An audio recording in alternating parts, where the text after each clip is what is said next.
진짜 안 드러나다가 나중에 드러난 프리메이슨의 이야기도 있어요. 제가 알고 있는 유명한 프리메이슨은 조지 워싱턴인데 미국 건국의 프리메이슨 세력이 꽤 많이 개입을 한 거는 분명한 사실인 것 같아요. 프리메이슨도 그렇지만 이제 나중에 유명해진 일루미나티, 특히 프랑스 혁명 있고 나서 프랑스의 이제 귀족들이 대거 영국으로 망명하거든요. 어쩌다 우리 신세가 이렇게 되니? 가장 특분 놈들이 누구야? 기자가 한 명 나와요.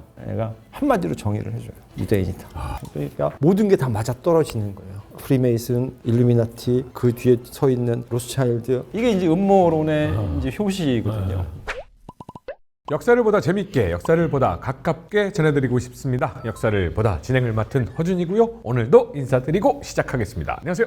네, 안녕하십니까. 경희대사학과에서 고고학을 연구하고 강의하고 있는 강인욱입니다. 네, 안녕하세요. 선문대학교 사학과의 임승휘입니다. 프랑스사를 연구하고 있습니다. 안녕하세요. 서강대 유럽연합연구소의 박현노입니다. 이슬람사와 중동사를 가르치고 공부하고 있습니다. 네, 안녕하세요. 한국이집트학연구소의 광민수입니다. 이집트학과 이집트 고고학을 공부하고 있습니다. 영화나 뭐 음모론 커뮤니티나 뭐 이런 데 보면 많이 등장하는 이름 중에 유일하게 여기에서 얘기해도 괜찮을 것 같은 음모론이 있습니다. 프리메이슨. 이건 진짜로 있는 단체잖아요. 실제로도 있고 현존하고 회원도 뭐 수십만 명 이상 되는 걸로 밝혀져 있고. 예, 그냥 유럽에서는 유럽 사람 같이 이제 있었던 조직이고 심지어는 제가 예전에 영국에 살 때 저희 집 제 방에서 이렇게 교회 옆에 무덤들이 보이는데 가서 이제 제가 무덤 좋아하니까 무덤 가서 이제 묘비를 열심히 봤거든요. 근데 그 중에 상당수가 프리메이슨. 왜냐면 프리메이슨 그 마크 있잖아요. 예, 마크가 이제 거기 이제 묘비에 딱 새겨져 있어요. 그래서 이제 몇 년도에 뭐 내가 프리메이슨이었다라고 이렇게. 그렇죠. 왜냐하면은 이게 유럽 사회에서는 지금 현 시점 기준으로 뭐 예전에도 마찬가지였는데 유럽의 상류층 엘리트들의 사교 모임 같은 성격을 지니고 있거든요. 그 라이온스 클럽 이런. 맞아요. 뭐 로타리 클럽이나 라이언스 클럽. 그래서 런던에 가시면 엄청 크게 프리메이슨 헤드쿼터, 그러니까 로지, 헤드 로지가 있어요. 가면은 이제 막 데코레이션은 조금 특이하긴 해요. 교회랑 완전 달라요. 굉장히 특이한데 이렇게 가면은 무슨 뭐 이렇게 커다란 어떤 공연장도 있고 강당도 있고 박물관도 있고 이제 그래서 뭐 전혀 비밀 결사처럼 보이지 않는 그런 현 시점에서는 물론 겉으로 보기에는 그런 게 있죠. 근데 우리 맥스맨 그거 뭐죠? 킹스맨? 킹스맨도 보면 일반 그 양복점에 탁 들어갈 때까지만 해도 그냥 뭐 양복 맞추러 들어가는 줄 저 알겠지만 안에 다 비밀 통로 있고 사실 프리메이슨도 앞에서 이렇게 활동하고 뭐 우린 좋은 일하고 이웃들을 돕기 위해 이렇게 하는 것이다 라고 하는 게 있지만 사실은 그 뒤에 수많은 이야기가 있고 뭐 영화로도 제작이 됐지만 진짜 안 드러나다가 나중에 드러난 프리메이슨의 이야기도 있어요. 제가 알고 있는 유명한 프리메이슨은 조지 워싱턴인데 이 아저씨가 우리가 저기 발굴할 때 보면 트라우리아곤에 있어있죠. 코사 요걸 들고 있어요. 코사를 들고. 네네. 그게 프리메이슨 상징입니다. 봐요. 그러면 이게 지금은 다 밝혀졌지만 그때는 얘기 안 하고 있는데 내가 프리메이슨임을 나중에. 아니요, 그게 아니라 프리메이슨은 다 알려져 있었던. 알려져 그다음에 이게 실도 알려져 있어요. 엘리트족이고 이게요. 모차르트도 그렇고 예. 특히 모차르트가 다 대표적인 또 유명 인사 중에 하나인데 이 모차르트는 그러니까 프리메이슨에 가입해서 상당히 높은 지위까지 올랐던 것으로 보이고 또 모차르트가 만든 음악들 가운데 이집트 관련된 것들이 있어요. 뭐 이집트 왕 타모스, 그다음에 아마 이거는 진짜 잘 안 알려져 있는데 모차르트의 굉장히 유명한 오페라가 있어요. 마술피리. 마술피리 아시죠? 알죠. 엄청난 기교로 소프라노가 노래 부르는 그 밤의 여왕의 그 아리아가 있는 이 마술 맞아요. 그거. 그 마술피리가 배경이 이집트예요. 아 그래요? 아무도 잘 몰라요. 왜냐면은 배경을 보면은 거기 쓰여져 있고 극본에 쓰여져 있고 뭐 오시리스 신의 사제, 이시스 여신의 사제 이런 인물들이 등장을 해요. 다만 모차르트가 이제 살아 있었던 18세기에는 아직 이집트 학이라는 학문이 제대로 성립되지 않았어요. 고대 이집트 문자도 아직 해독이 안 된 상태고 그리고 유럽인들이 그렇기 때문에 고대 이집트에 대해서 알 수 있는 지식은 그리스인들 통해서 들어온 것이거나 혹은 성서에 쓰여져 있는 내용들밖에 없거든요. 그래서 모차르트가 이집트를 열심히 묘사하긴 했지만 실제와는 이집트와는 차이가 있을 뿐이에요. 다만 이 프리메이슨들은 뭐 18세기 초부터는 약간 이제 그 비밀 결사라기보다는 그냥 다 드러내는데 이 사람들은 주장을 하죠. 우리의 근원은 고대 이집트에서부터 시작이 된다. 이거 주장하는 거예요. 실제로 이게 연관 관계가 증명되지는 않은 것 같아요. 이 사람들이 갖고 있었던 어떤 순환론적인 세계관이나 이런 것들이 이집트적이긴 한데 뭐 직접 연결은 뭐 잘 모르겠고 이제 그렇다 보니까 이제 이 프리메이슨의 멤버들은 열심히 이집트를 탐구해요. 조사하고. 그래서 이집트를 자신들의 어떤 그 만들어내는 무엇인가에다가 반영시키려고 노력을 많이 하죠. 모차르트도 이제 그런 어떤 그런 사례다 이렇게 보시면 될 것 같습니다. 사실 이런 식으로 프리메이슨 자체가 자유스러운 석공들 아닙니까? 석공들은 그러니까 가장 엘리트 기술이었죠. 당연히 그때 최고는 이집트였겠죠. 물론 더 올라간다. 요즘에는 또 게베클리도 있고 하니까는 그 사람들은 국가를 초월해서 예컨대 석공, 청동 기술들. 아까 조지 워싱턴 이야기했는데 이 사람이 왜 꽃삽을 들고 있냐? 그때 나라를 세웠지 않습니까? 본격적으로 국회의사당도 짓고 이제 나라를 건설하기 위해서는 새로운 어떠한 피라미드를 만드는 것 같은 그러한 조직이 필요해서 그 당시에 미국에서 대거 프리메이슨을 가입했다고 들었어요. 저는 사실 제가 전공이 청동기다 보니까 프리메이슨 같은 조직은 분명히 있었던 것 같은 게 우리나라 예전에 비파형 동검 들어오지 않습니까? 비파형 동검도 청동 기술을 만든 소수의 사람들이 전래돼서 들어오는 거예요. 갑자기 들어오는 게 아니잖아요. 그럼 이 사람들은 나라를 초월해서 어떤 쪽에서 나를 더 비싸게 해주면 스카우트 해오면 오는 거예요. 그리고 그 기술은 남들한테는 함부로 알려주면 자기 밥줄 끊기니까 철저하게 이거를 감추고 자기들끼리만 이렇게 소수 조직화시켜요. 그래서 무덤 파면은 프리메이슨 같이 이 사람들이 쓰던 거푸집이 같이 나오거든요. 쉽게 말하면 와플 기계 같이 나오는 거예요. 그러니까 이거는 영영 자기 기술을 가져 들어가는 거예요. 예, 예. 무덤까지 가져간 거네요. 왜냐하면 그렇게 해야지만 자기 어떤 우월적인 지위가 유지가 되지 않습니까? 그러니까는 남아 있는 거는 전 청동기 그 만드는 분들만 남아 있고 심지어는 그 중국에 보면은 오나라 월나라의 명검 유명하지 않습니까? 그 오나라 월나라 검이 우리나라 완주 상림리에서 나오는데 이 사람들이 20몇 개의 검을 통째로 묶어서 같이 넣어놔요. 자기들끼리 몰래 숨기는 거야. 제사를 지내고, 예. 그러니까 그런 식으로 자신들 기술엔 곧바로 신령한 힘이 있다는 것을 믿고 아마 제사 지냈겠죠. 그 아마 지금 말씀하신 것처럼 아마 거기는 이집트란 것을 아마 큰 자신들을 넣었다면은 저기 중국에서는 검을 또 보면은 간장이나 마갸도 있고 수많은 대장장의 신도 있었지 않습니까? 프리메이슨은 자연스러운 현상이지 꼭 어디 한 곳에만 그렇게 하는 것은 아니었고 왜 그렇게 그럼 신비스럽냐? 신비스럽게 감추기 위해서 예. 근데 얘기 들어보니까 진짜 이게 느낌이 있는 게요. 나만의 기술을 보존하고 우리끼리 기술을 가지고 있는 사람들끼리의 단체 그것을 유지하면서 이어가야 되니까 당연히 비밀스럽다라는 생각도 확실히 드네요. 그렇게 얘기하면 이제 중세 길드 거슬러 올라가는 이야기인데 동업조합이 사실 반경 몇 킬로 안에는 동업이 들어서지도 못하게 상권도 얘네들 하고요. 당연히 해당 관련된 기술들을 외부로 맞추는 거에 대해서 이제 금지시키고 유명한 예가 그 피렌체 두오모 돔 만든 브루넬레스키 돔 만드는데 끝까지 자기가 어떻게 이 돔을 완성했는지를 알리질 않아요. 직접 써요. 내가 이걸 알리면 누구나 다 따라할 거다. 콜럼버스 달걀 이거 하는 것처럼 누구나 다 따라하기 때문에 난 이거 절대 알리지 않고 그래서 끝까지 알리지 않고 그냥 죽거든요. 그런 사례들은 있는데 프리메이슨도 그렇지만 이제 나중에 우리한테는 뭐죠? 댄 브라운인가요? 그 때문에 유명해진 일루미나티. 일루미나티. 여기가 조금 더 이제 이미지상으로는 왠지 좀 사악한 집단처럼. 국내에서 이미지가 좀 그렇죠. 소설도 그렇고 영화도 그렇고. 뭔가 숨기는 집단이 약간 이게 일루미나티도 실제하는 그룹인데 여러 가지 또 설이 있지만 프리메이슨이 한 분파였는데 분리되어서 나갔다 완전히 뭐 이렇게 뭐 설명하는 것들이 많은 있고 시도 뒷면에 새겨져 있어요. 이거. 사실 일루미나티의 원래 이름이 바이에른 광명회거든요. 계몽사상 시대 일루미나티 빛이잖아요. 그러니까 루미에르, 인라이트먼트. 그래서 계몽사상을 추종하면서 과격한 정치적인 변화를 자기네들은 원한다를 내걸었던 좀 급진적인 집단이었죠. 결국 그래서 공식적으로는 해산해요. 1785년에 해산하는데 이게 프리메이슨하고 일루미나티하고 이제 묘하게 뒤섞이면서 아까 이제 특히 프리메이슨의 하층부를 이제 흡수하면서 비밀 조직화했는데 이제 그러면서 꼭 등장하는 인물이 누구냐면 그놈의 돈이 있어야 될 거 아니에요. 조직을 움직이려면. 유럽에서 가장 부유한 집안. 로스차일드. 네, 로스차일드란 말이에요. 근데 로스차일드는 유대인이고. 그럼 뭔가 악귀가 이 유럽 사람들의 이 78세기 반유대적인 감정, 악귀가 잘 맞아 떨어지는 거야. 세계 정부. 그쵸. 세계 정부. 세계를 움직이는. 거기다 로스차일드는 돈을 많이 벌었어요. 어떻게 돈을 벌었어?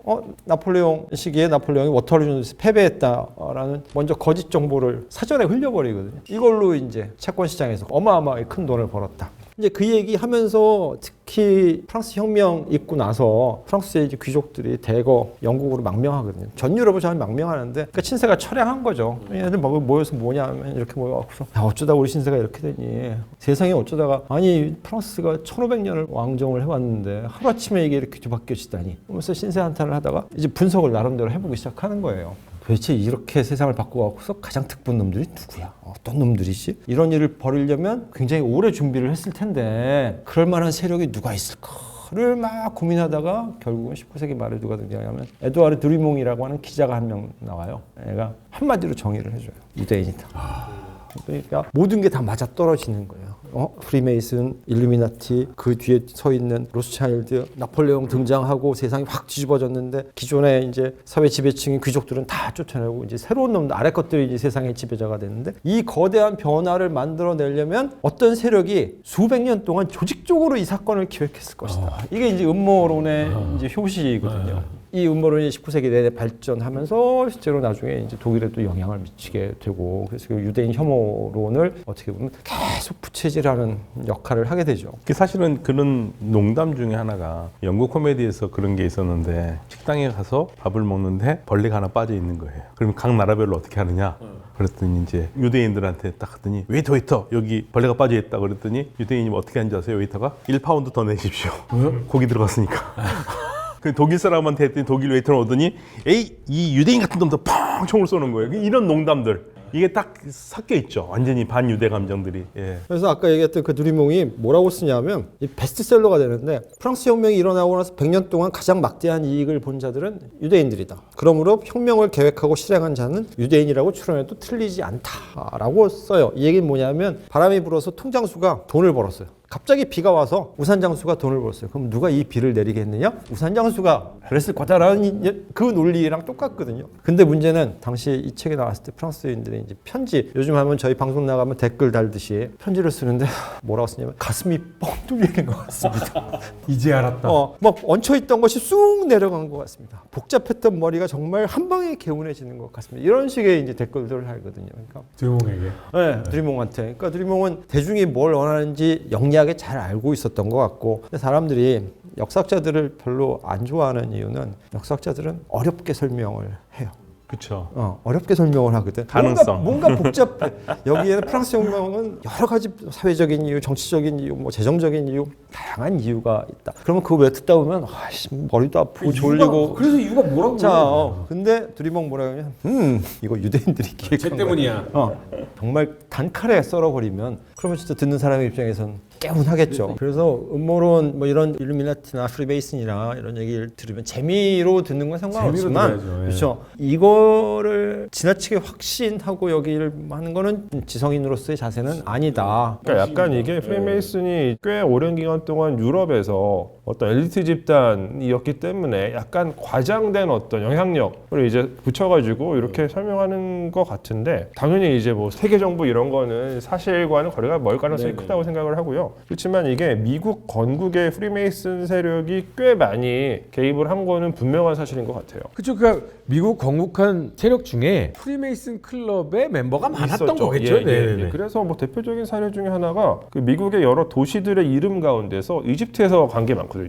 대표적으로 테네시주에 있는 멤피스. 여기 1819년에 이제 이름이 붙여지는데 거기 이제 이름을 붙였던 사람이 존 어버튼하고 그 다음에 나중에 미국 대통령도 되는 앤드류 잭슨인데 이 둘 다 프리메이슨 멤버였어요. 그러니까 이 프리메이슨은 기본적으로 자신들의 근원이 고대 이집트에 있다고 생각을 했었고, 멤피스는 고대 이집트에서 가장 오랫동안 수도하던 제일 중요한 도시거든요. 그거를 미국 땅에 이식시키겠다는 어떤 의지를 발현시켜서 이렇게 새로운 도시 이름을 이집트 이름으로 지은 것이다. 말씀하신 대로 그 사실을 말이 아다르고 어다르고 토시 하나만 바꾸는 건데 그 얘기를 미국의 정계, 재계, 경우에 따라서 언론계 이런 거를 프리메이슨이 장악하고 있다. 다 한 통속이다. 이런 이야기가 만들어지는데 뭐 근거가 있어야 될 거 아니에요. 근데 그 근거는 누가 만드느냐? 역사학이 만들어낸다. 그래서 음모론에 대항할 수 있는 가장 효율적인 무기는 역사학이다. 앤드류 잭슨 대통령이 상당히 과격했던 대통령이었던 걸로 기억하는데 프리메이슨이라고 해서 굉장히 이렇게 널리 이렇게 굉장히 이렇게 다정다감한 그런 스타일들만 있었던 건 아니었군요. 예. 자, 본격적으로 넘어가서 지금 전쟁 중인 가장 뜨거운 국가라고 한다면 이스라엘을 빼놓고 얘기할 수가 없습니다. 근데 이스라엘은 항상 전쟁 중이거나 전쟁 준비 중이거나 전쟁이 방금 끝났거나 이 상황인 것 같아요. 그렇죠. 뭐 태생 자체가 문제를 안고 나온 나라이기 때문에 실질적으로 팔레스타인 지역의 유대인들과 아랍인들이 같이 살 수 있는 나라를 만들었었다면은 뭐 이상적이긴 하지만 애초부터 그렇게 된 거 아니거든요. 이거를 이제 제 말이 아니라 볼프도 그렇고 나중에 지금 일란 파페가 제일 많이 하는 얘기인데 이스라엘이 문제가 되는 거는 궁극적으로 세틀러 컬러니얼리즘이라고 그럽니다. 정착민들의 식민주의. 그러니까 영국 사람들이 결국 미국 갔죠. 그다음에 캐나다 갔죠. 호주 갔죠. 뉴질랜드 전부 다 가가지고 나라를 세웠잖아요. 그렇죠. 근데 나라를 세우는 게 그 사람들이 그냥 세운 게 아니지 않습니까? 기존에 살고 있는 사람을 쫓아내고 밀어냈죠. 세웠잖아요. 네. 그걸 세틀러 컬러니얼리즘이라고 그러는데 이스라엘이 그렇다 이거예요. 이스라엘이 그렇기 때문에 이게 문제가 된다 이거죠. 그러면 왜 다른 나라 사람들은 영국이나 이런 나라 사람들은 지금 왜 이스라엘한테서 아무 말도 하지 않고 있느냐? 자기네들도 그렇게 했으니까.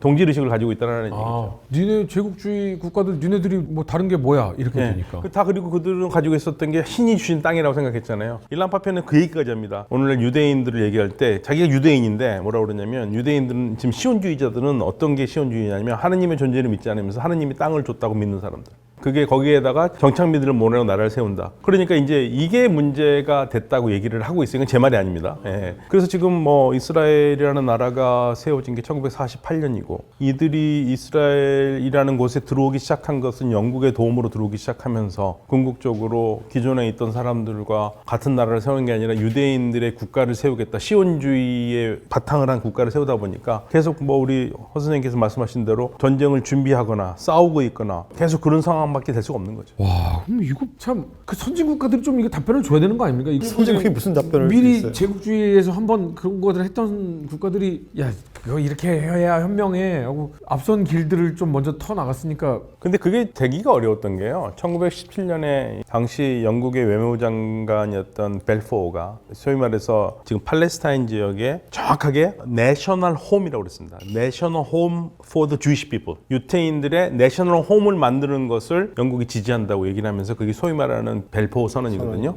선언을 하면서 이제 시온주의자들의 힘을 실어줬는데 이게 진짜 문제가 되는 게 뭐냐면 벨포어가 그러면 어떤 사람이냐? 이 사람은요. 자기 입으로 그런 얘기했습니다. 1919년에. 팔레스타인에 사는 70만 명의 아랍 사람들보다 자기한테는 더 중요한 건 시온주의자들이다.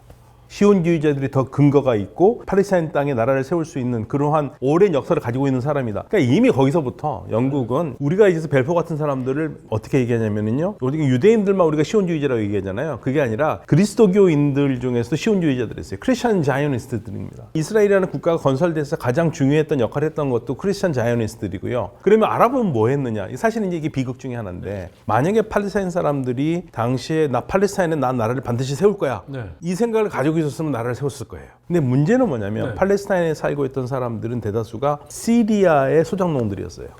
시리아 사람들이 팔레스타인에 대한 자기의 영유권을 가지고 있었어요. 그러다 보니까 어떤 얘기를 했냐면 팔레스타인이라는 나라는 없다. 팔레스타인은 시리아의 일부일 뿐이다. 여기서 게임이 끝난 겁니다. 그러면 이거는 뭐냐면 벨포어가 그 말을 했을 때 그 주변에 수천만 명의 아랍인들이 무슨 소리냐?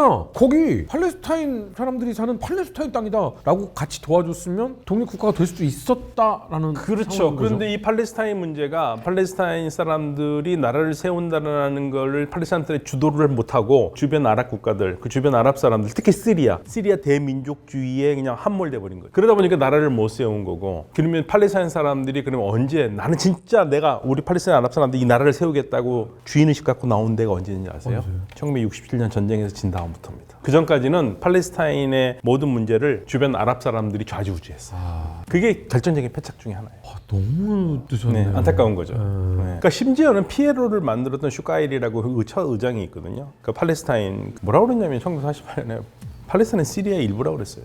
그게 이제 거의 끝난 겁니다. 거기서. 지금 현재 팔레스타인은 여권이 어떻게 돼요? 팔레스타인 여권은요. 있어요? 여권 없죠. 예, 여권 없죠. 이스라엘로 들어가는 통행증만 발급받아서 그렇죠. 이스라엘 시민권을 받아야 되는. 그러니까 만약에 팔레스타인 사람이 해외로 나가려고 그럴 때는 어떻게 나가요? 아니 팔레스타인 사람들이 나갈 수는 있어요. 근데 들어오지는 못하죠. 아, 외국으로 나갈 수 있는데 다시 돌아오지 못한다고? 이스라엘이 안 받아줘요. 그래서 나가면은 못 들어옵니다. 예전에 톰 행크스 주연의 공항에 네, 같이 공항에 되는 같이. 상황이 있었잖아요. 네. 국제적으로 통용되는 여권이 없으니까 그 국가에 들어가지도 못하는데 다시 돌아갈 수도 없는 거예요. 예, 그러니까 만약에 이스라엘에서 그 팔레스타인 거주하는 것을 종지시켜 버리면 이 사람은 국제 미아가 되는 거고 결국에는 이제 외국에서 살 수밖에 없는 게 되는 거죠. 근데 그 당시에는 사실 어떤 뭐 민족 국가, 어떤 독립된 국가를 세우기보다는 아랍 전체를 하나의 아랍 민족주의가 이제 성장하면서 이제 아랍 전체를 하나의 국가로 만들려는 시도들이 있었잖아요. 근데 그 사실은 팔레스타인 문제는 그 적용이 안 되는 게 주변에 이미 다 독립했거든요. 근데 정치, 외교, 힘의 논리를 빼고요. 이스라엘이 사료상 확인되는 이스라엘인들, 유대인들이 어딘가에 정확하게 살았다. 그리고 나갔다라는 입출입 기록이 돼 있는 혹시 사료가 있는 게 있나요? 이스라엘이라고 하는 명칭이 최초로 확인되는 사료는 이제 이집트 사료가 있죠. 고대 거기에 이집트 있어요? 사료가 있죠. 참. 그러니까 메렌프타 석피라고 불리는 비석인데 대략 한 기원전 1200년경의 이제 기록이에요. 거기서 이제 그 이집트 파라오가 저기 이제 레반트 지방에 쳐들어가서 다 때려 부수고 다 황폐화시키고 다 망가뜨리고 이렇게 돌아왔다라고 하는 기록인데 거기에 지금까지 확인된 이스라엘이라고 하는 단어 가운데 첫 번째 단어가 거기 나타납니다. 근데 여기 재밌는 거는 다른 지역들은 대부분 다 그 도시를 지칭하는 결정 문자가 덧붙여져 있어요. 그러니까 어떤 정착해서 살고 있었던 사람들을 가서 그 도시를 때려 부수고 왔다는 얘기인데 이스라엘이라고 쓰여져 있는 단어는 도시를 나타내는 결정 문자는 없고 민족 집단만 나타내는 결정 문자만 있어요. 그러니까 아마 추정컨대 이 당시에 이스라엘이라고 불리던 집단은 정착민이라기보다는 약간 이제 반유목하던 떠돌아다니던 사람들이었을 것이다라고 추정을 하고 있죠. 오늘날 그 유다 지방이라는 말을 나오는 거는 페르시아 문헌입니다. 그러니까 바빌론 유배에서 페르시아의 키루스 황제가 해방시켜 준 다음에 너희들 돌아가서 살라면 살고 우리한테 살라면 살려 하면서 그 당시에 예후드 지방이라는 걸 만든 게 그게 유다 지방의 시작이거든요. 그리고 우리가 지금 얘기할 때 시온주의자들의 가장 가까운 과거는 기원전 63년에 로마가 지금의 팔레스타인을 정복을 해요. 그다음에 그 로마의 독립운동을 해서 첫 번째 1차 독립운동에 66년부터 73년에 끝나는데 제 70년에 예루살렘 성경이 완전히 파괴되거든요. 그때 이제 한번 쫓겨나고 디아스포라가 시작되죠. 예, 디아스포라가 근데 본격적인 디아스포라는 132년에서 135년에 2차 독립전쟁에서 완전히 박살이 나요. 그러면서 로마가 유대인이라면 꼴배기도 싫다. 그러면서 아예 못 들어오게 쫓아내버렸고 예루살렘이라는 도시 이름도 아일리아 카피톨리나라고 완전히 바꿔버려요. 예, 로마 황제 이름을 따서. 그래서 이제 135년부터 본격적인 유대인들의 디아스포라가 시작된 거고 그게 돌아온 게 이제 근대에 들어온 거죠. 그러면 그때 당시에 명확하게 그들이 거기에서 독립전쟁을 했고 쫓겨났다라는 건 사료상 명확하게 있는 거네요. 60년에서 70년, 그 다음에 73년에 마사다가 마지막 전쟁이거든요. 그 시기에 팔레스타인인들은 어디에 있었던 거예요? 팔레스타인 사람이라니요. 팔레스타인을 로마가 정복했을 때 당시에. 그러니까 그때는 유대인들이 있었었죠. 그때는 팔레스타인인들이 있었던 게 아니에요? 그렇죠, 유대인들이 있었죠. 그러니까 이스라엘 땅에는 이스라엘 사람들이 살았었고 예수도 그때 그때는 태어났고요. 그리고 그 주변에 이제 다른 아랍 민족들이 살았었는데 이스라엘 이 민족이 로마에 의해서 이제 해산되면서 그 공간을 이제 그 주변에 있던 아랍인들 들어 살게 된 거죠. 그리고 오랜 방황을 마치고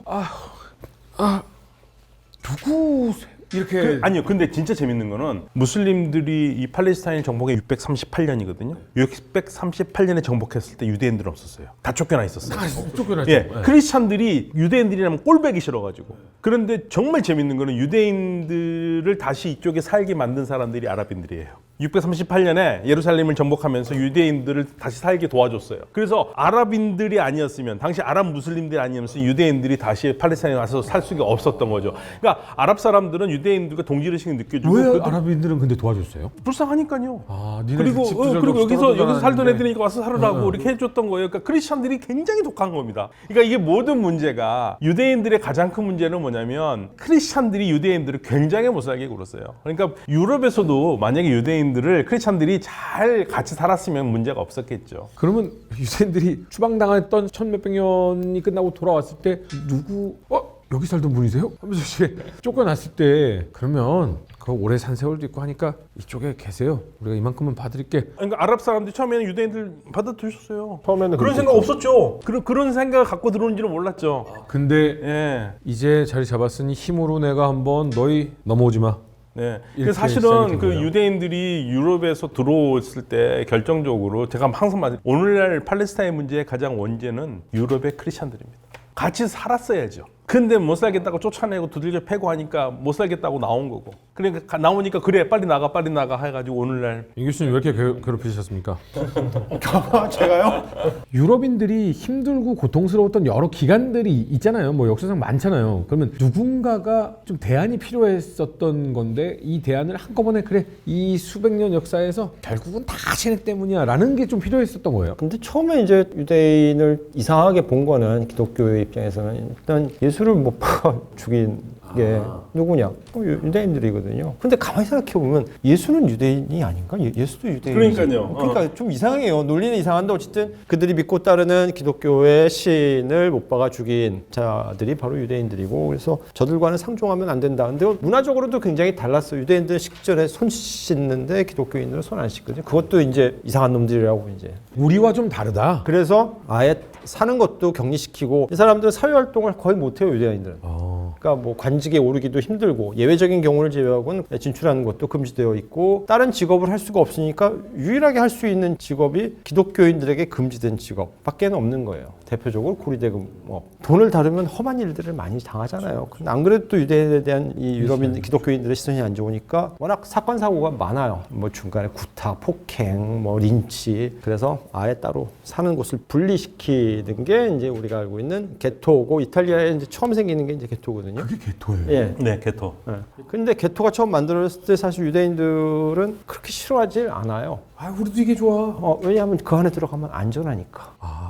그 다음에 지금도 베네치아 그 게토에 가면 게토 입구에 군인들이 이렇게 수다 떨고 있어요. 노닥노닥. 그 군인들이 예전부터 있던 그 게토의 치안을 지키는 군인들이 전통으로 계속 남아있는데 걔네들은 하는 일이 별로 없어. 아침부터 뭔 수다들을 그렇게 떠는지 군복 입고 한쪽에 이제 총 메고 그 앞에 서서 무슨 얘기 하는지도 모르겠네요. 지금도 개토가 있다는 게 놀라. 아니 그러니까 지금은 이제 게토 흔적만 남아있죠. 그냥 되게 그 작아요. 전통을 예. 이어가고 있는 네, 거예요. 그래서 뭐 게토, 베키아, 구게토, 신게토 뭐 이렇게 하고 많을 때는 몇천 명이 좌우지간에 이 좁은 공간에서 살았다라고 하고 이제 그 중에 제일 유명한 이제 베네치아 게토에 살던 유대인이 샤일록인 거고 이제 그런 이야기들이 이제 만들어지는 거죠. 사실 근데 저는 유대인에 대한 견해 약간 저는 다르게 보고 싶은 게, 그러니까 우리가 알고 있는 보통 유대인 지금 모든 예컨대 그 셰익스피어의 비니스 상인도 그렇고, 그러니까 아까 유럽에 있는 유대인만 말하지 않습니까? 근데 유대인들이 엄청 많았어요. 중국에도 있었어요. 유대인들이 명나라 때. 막 다 뻘뻘이 흩어졌어. 네, 카이펑 유태인이라고 있었고, 저도 그 얘기 중앙아시아에 그 실제로 부하라 있죠. 중앙아시아, 우즈베키스탄 부하라 유태인들이 있어요. 아프리카에도 있고, 사실 전 세계에 다 있고, 이게 유대인은 하나의 민족이라고 하기도 애매한 게 2000년 전에 흩어진 사람들이 몇백 년 뒤에 다시 모였을 때 수십 개 민족이 있는 근동의 특성상 혈연적으로 했다기보다는 중세 유럽에서 보이는 유대인들은 어떻게 보면 계급성이 더 강하다는 생각이 들거든요. 그래서 뭐 예컨대 그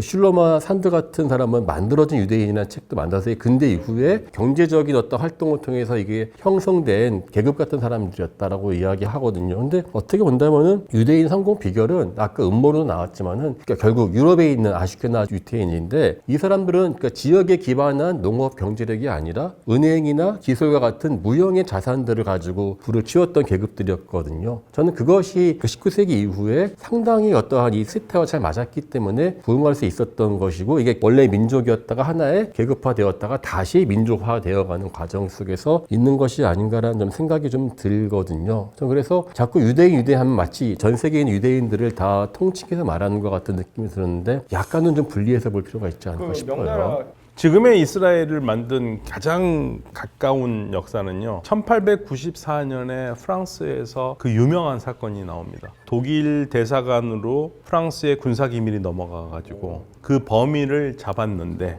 그 잡은 사람이 드레이피스가 잡혀요. 근데 드레이피스가 잡힌 이유는 딱 한 가지입니다. 유대인이었어요. 그래서 프랑스, 졸라가 예. 뭐 쓰고 그랬죠. 그래서 에밀 졸라가 여기에 대해서 막 반대하고 그랬었던 거고, 근데 그 사건에 너무 충격을 받은 게 누구냐면 당시에 파리에 있었던 헤르츠리라는 사람이거든요. 오스트리아 출신 유대인 기자인데 이 사람이 그걸 보고 충격을 먹어요. 그러니까 프랑스는 가장 진보적인 국가인데 게토를 해방시켜준 국가고, 그런데 여기서 유대인이라는 이유만으로 이렇게 범인을 몰린다면 유럽에서는 살 나라가 없다고 생각한 거예요. 그래서 이 사람이 1896년에 데어 유덴슈타트라고 유대인 국가라는 책을 쓰고 1897년에 세계 시온주의자 협회를 만들어요. 그리고는 이 사람이 유럽을 돌아다니면서 유대인만 살 수 있는 국가를 만들어달라고 도움을 청하고 1904년에는 당시 교황 비오 10세를 만납니다. 비오 10세를 만나가지고 도와달라고 그러는데 비오 10세가 뭐라는지 아세요? 예수님을 죽인 또 너희들 우리 도와줄 수 없다고 그러거든요. 그런데 진짜 재밌는 거는 헤르츠는 그러면 이 사람은 시온주의자인데 유대교에 대해서 아느냐? 유대교 아무것도 몰라요. 그러니까 시온주의는 종교가 아닙니다. 이건 시온주의는요 세속적 이데올로기고 당시에 이 사람이 유럽에 있는 랍비들을 찾아다니면서 그 우리끼리 살 수 있는 나라로 가야 된다고 그랬었을 때 랍비 유대인들이 뭐라는지 아세요? 그 종교인들이 너 뭔 짓 하냐? 너 지금 이렇게 네 멋대로 하느님 신께서 말씀하지도 않았는데 메시아를 보내주실 건데 그 전에 이 설레발치다가 큰 코 다친다. 그래 가만히 있어라. 이게 당하는 것도 우리가 아픈 것도 이거 다 하느님이 주신 시련이고 메시아 올 때까지 기다리면 그때 나라를 만들어 주실 건데 지금 설레발치지 말으라고 그래가지고 거부를 당하거든요. 근데 이 사람이 한 게 시온주의고 시온주의는 세속주의고 이 사람이 결국엔 성공을 한 거예요. 프랑스가 결국 잘못한 거고요. 사실은 종교로서는 이스라엘을 만들면 안 되는 거잖아요. 당시 유럽의 유대 종교의 지도자들은 그래서 그랬죠. 요즘에 뉴스를 많이 보시면 시온주의 하고 나오는 것은 종교하고는 관계가 없고 종교한 거 없습니다. 우리가 이렇게 살다 우리 다 죽어 라고 해서 만든 게 이스라엘을 국가를 만든 거고 종교 믿는 오히려 이스라엘의 유대인들이 믿는 유대교에서는 야 우리가 밖에서 나라 없이 떠돌아다니고 고통을 받아야 돼. 그때 메시아가 올 거야. 그래야 진짜야. 이렇게 믿는 사람들인 거잖아요. 그렇죠. 그랬었죠. 그리고 시온주의가 그 특징이 뭐냐면은 종교적인 게 아니었어요. 진짜 그거 구분해야 됩니다. 그래서 어떤 사람들은 뭐 이게 이스라엘 팔레스타인 문제를 유대교와 이슬람의 싸움이라고 그러는데 아닙니다. 절대 아닙니다. 그건 처음 시작할 때 아랍 민족주의와 시온주의의 싸움이었었어요. 좋은 거 배웠네요. 한 가지 궁금한 것 중에 하나가 이제 그렇게 해서 이슬람 국가들이 중동 지역에 이제 유로메나 지역에 쫙 이렇게 있잖아요. 이거를 이어준 게 실크로드였잖아요. 이렇게. 그렇죠. 저 한 가지 궁금한 게 실크로드를 딱 상상해 보면 아랍 상인들만 딱 떠오르잖아요. 비단장수 왕서방이 비단팔하러 가는 거 하나도 떠올리지 않거든요. 이 모든 무역을 장악한 건 다 이슬람이었었어요? 751년 탈라스 전투가 갔죠. 그러면 진짜 그때 당시 융성했을 때 이슬람은 어마어마했었겠네요. 그렇죠. 탈라스 전투가 정말로 세계적인 획기를 그은 전투인 게 또 우리나라는 고선지 장군으로 또 관련돼 있잖아요. 우리나라도 싸웠어요? 그러니까 우리나라 그러니까 고구려 출신인 고선지 장군이 거기서 전쟁을 해서 왔는데 제가 작년에 갔다 왔어요. 탈라스 그 전투 그쪽을 엄청난 산맥이 있고 그 앞에 가는 탈라스가 있고 타라즈라고 곳이 있는데 탈라스 성 근처에서 전쟁을 벌여져서 벌판이 갑자기 확 퍼져요. 거기에서 붙었는데 이게 많은 분들이 이제 아랍의 아바스 왕조와 당나라가 붙었던 최초의 전쟁이고 그때 이후로 이제 이슬람화가 되었다는 것이 정설이에요. 근데 이게 사실 물론 이제 고선지 장군부터 이야기하자면은 이분이 고구려 후손이라고 적혀 있고 실제로 이거는 모든 역사 기록에 나와 있기 때문에 좀 멀지만 어쨌든 고구려인으로 다 인지했던 것 같아요. 근데 문제는 이게 아버지가 고구려 유민이라고 하는데 망하고 난 다음에 83년 뒤거든요. 아버지가 도대체 몇 살 때 고선지를 나와야지만 아버지 아들이 나올 수 있어요. 약간 좀 애매하긴 한데 13년 주면 그런 예. 그래서 이제 고선지는 정말 사료가 없어요. 근데 이 사람이 파미르 고원하고 저기 다 넘어서 1300을 넘어서 전쟁했었던 엄청난 명장이었고 딱 한 번 지는 게 바로 탈라스 전투였어요. 탈라스가 지금 어디냐면요. 이 지명이 두 개가 있습니다. 크르그즈스탄에서는 탈라스라고 그러고 카자흐스탄에서는 타라즈라고 그래요. 그 어딘가 그쪽이라고 보는데 고선지 장군이 우리는 이제 우리 고구려 유민이니까 뭔가 좀 더 좋게 보려고 막 노력을 많이 하거든요. 그런데 안타깝게도 당시의 고선지 장군이 당시 현지민들을 관리를 잘못했던 것 같아요. 그래서 민심이 이반이 됐어요. 이반이 돼서 패할 수밖에 없었다라는. 이게 그 현재 타라스하고 탈라스가 다른 지명이에요. 예, 이게 다른 지명인데 서로가 자기네들이라고 그래서 얘기를 예, 하죠. 그거 예. 집안 싸움 나서 그게 키르기스탄, 카자흐스탄 국경에 있거든요. 근데 요즘에 이제 서로 싸움 좀 약간 감정 싸움이 나긴 났는데 어쨌든 고구려에서도 한참 먼 지역이네요. 아, 이게 멀죠. 일부러 이제 변방, 그러니까 고구려인데 워낙 전쟁을 잘하니까 가장 정반대 변방으로 보내서 막게 하는 거는 그러니까 아마 아버지부터 시작해서 많이 갔었고 심지어 우리나라에서는 이 당시에 왜 아라비아로 종이가 가지 않습니까? 근데 그 종이 기술도 고구려 계통의 만지라고 하는 종이 갔을 것이다라고 주장하시는 분이 계세요. 저는 그게 증거는 없지만은 상당히 개연성이 있는 게 아마 유민들로 살 수 있는 길이 전쟁밖에 없었을 테니까 많았겠죠. 그러면은 상당히 많은 사람들이 아라비아로 갔을 텐데 기술자들이 그 중에서 많은 분들이 고구려 유민이었겠죠. 그때 이후에 이 전투로 갔었던 사람 중에서 한 명이 아프리카까지 가가지고 중국의 최초로 아프리카를 알리기도 하고. 와, 여기서부터 쭉 아프리카까지 아, 예, 거기서 두한, 예, 두한. 예, 두한이라고 하는 사람이 갔다 오니까는 재미있는 게 완전히 완전히 잊혀진 전투이고 저는 개인적으로 이렇게 생각하는 게 아랍이 이겼다라고 하지만 저는 이긴 사람들은 토착민이었다 생각해요. 맞아요. 예, 아바스 왕조도 전쟁해보니까는 너무 장난 아니게 힘드니까, 그러니까는 당나라도 복수를 할 생각을 안 하고, 더 이상 아바스 왕조도 한번 전쟁하고 다시 물러나서 여기는 비워놓고, 결국은 누가 이기고 지냐는 것은 현지 원주민들의 장난이었던 거였어요. 그래서 저는 궁극적으로는 아라비아 왕조가 된 것이 아니라 현지인들이 이걸 기점으로 당나라를 거부하고 이슬람을 받아들였기 때문에 이 나라가 세상이 바뀌었다라고 저는 보고 싶거든요. 그러니까 실제로 보면은 아랍 역사에서도 고선지 이름 안 나오는 것으로 안 알고 나오죠. 있어요. 8세기인데 그게 사실 뭐 아랍 군대가 온 게 아니라 당시에 이제 이슬람화된 군인들이 근처에서 간 거고요. 거기서 패배를 한 건데 뭐 여러 가지 설이 있습니다만은 그 당시에 포로로 잡힌 중국 쪽 병사들 중에서 종이 만드는 사람들이 있어서 종이 기술이 전해졌다라는 뭐 약간 이론은 있습니다만 이미 그 전에도 이 중앙아시아쯤 종이가 있었기 때문에 그 말이 안 된다고 하시는 분도 있지만 보통 이제 그렇게 얘기를 하고 있고요. 근데 종이 만드는 기술도 여러 가지고 사실은 질도 다르고. 좋은 근데 종이 생각보다 탈라스 전투는 정말 중요한 전투, 정말 큰 전투로 알려져 있는데 구체적인 어떤 내용들이 확인 안 되는 것 같아요. 실제로는 병력이 양쪽에서 어느 정도 참전했었는지도 분명하지 않은 것 같습니다. 뭐 일설에 의하면 당나라가 10,000명, 아바스가 30,000명 뭐 이렇게 얘기하기도 하는데 또 뭐 그렇지 않다는 주장들도 있고. 2만 명 포로설이 일단 있고요. 탈라스 전투에 있는 거 분명한 게 실제로 근처 유적을 발굴했을 때 이게 성에서 전쟁 난 것이 아니라 성 근처인데 한 성터에서 그 아틀라흐, 그래서 탈라스의 다른 이름이 실제 투르크 문자로 나왔으니까 전쟁은 난 건 맞습니다. 근데 2만 명 포로설로 좀 알고 있거든요. 근데 그게 말한 것처럼 순수한 아랍인과 순수한 중국 사람들은 거의 없었을 것이기 때문에 어떤 프록시 전투였던 것 같아요. 근데 재밌는 거는 그때 그 포로로 잡혔던 사람 중에 이게 두한이가 있는데 그 두한이 한 10년 동안 포로로 있다가 돌아와요. 그러면서 이 중동에 대한 기록을 남겨놨는데 그거를 자기의 삼촌일 거예요. 두후가 통전이라는 데다가 그거를 실어요. 부분. 그래서 이게 8세기 중동 지역을 연구할 때 굉장히 중요한 사람입니다. 네, 굉장히 중요해요. 그러니까 우리가 8세기 중동을 연구할 때 굉장히 중요한 사람 그거하고 또 뭐가 있는 줄 아세요? 우리 해초스님의 왕호천천국전. 그게 기가 막힙니다. 그게. 예, 그래서 우리가 이제 하나하나 짜봐가지고 이게 연결을 해봐요. 박수님 두하나 고맙다 한마디 해주세요. 두하나 고맙다.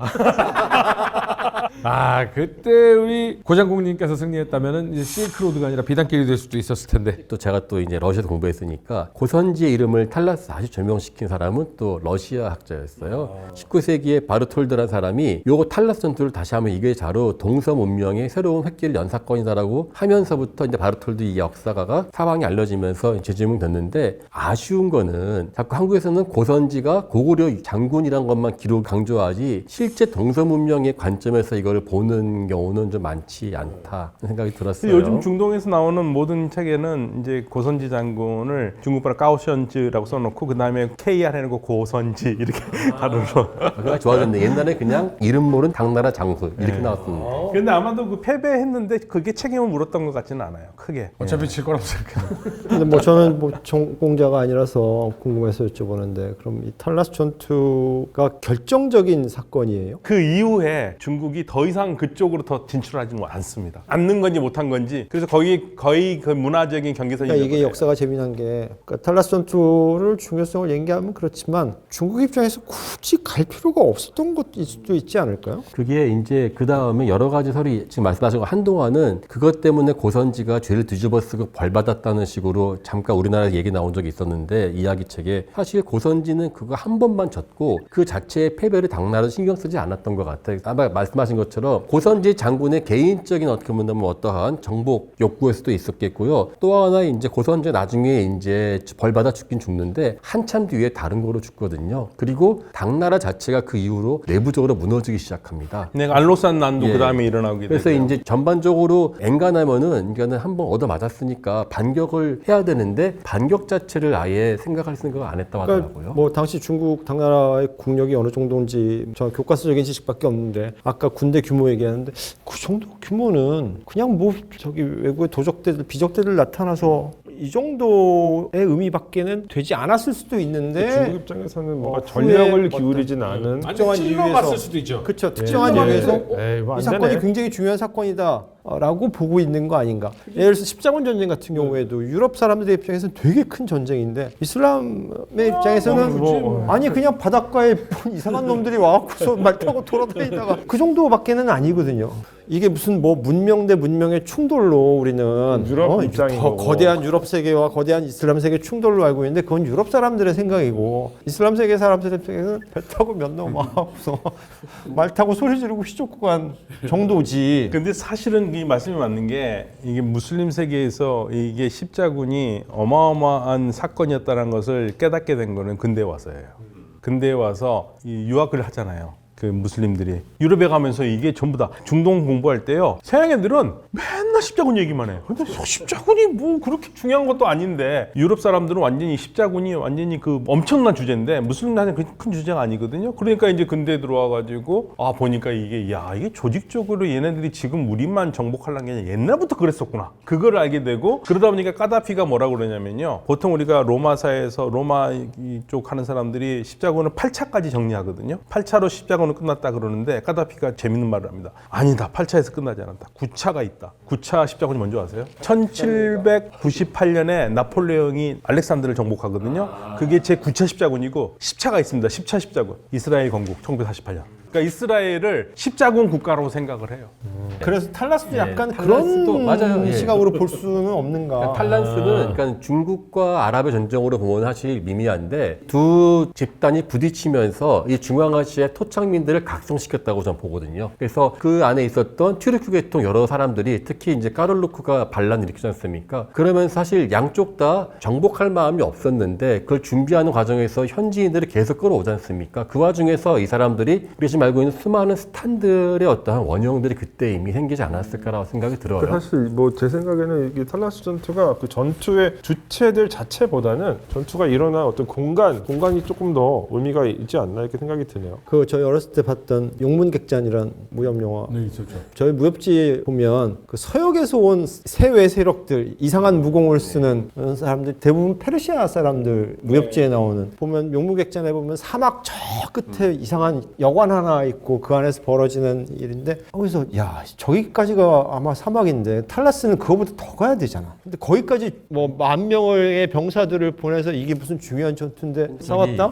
그러니까 지금 사실은 이게 중앙아시아 지역이 원래 중국이 조금 깔짝깔짝 됐는데 751년 이후로는 아예 그냥 손을 떼버렸다고 얘기를 하는 거죠. 그렇죠. 그때 그게 사실은 751년이 그게 실제 중국의 넘본 마지막인 게 그 지역은 나중에 청나라가 되어서야지만 중앙아시아 진출을 하지만 청나라는 만주족으로서 갔기 때문에 사실 더 이상 중국은 천하에서는 완전히 이거는 관계없는 땅으로 본 게 아닌가 싶어요. 이렇게 시대에 따라 그리고 누구의 이익이 달라지냐에 따라서 이 관점은 정말 많이 달라집니다. 얼마 전에 세계 지도를 거꾸로 놓고 볼 기회가 있어서 본 적이 있는데요. 세계가 이렇게 생겼었나? 라고 정말 당황한 적이 있어요. 바라보는 관점이 완전히 달라집니다. 동에서 바라보느냐 서에서 바라보느냐. 여러분들도 한번 관점을 달리해서 역사를 이해해보면 더 좋지 않을까라는 생각이 들면서 그럼 최신화 말고 한번 1화부터 다시 정주행을 해보는 것도 좋지 않을까라는 생각이 듭니다. 오늘 네 분 수고 많으셨습니다. 감사합니다.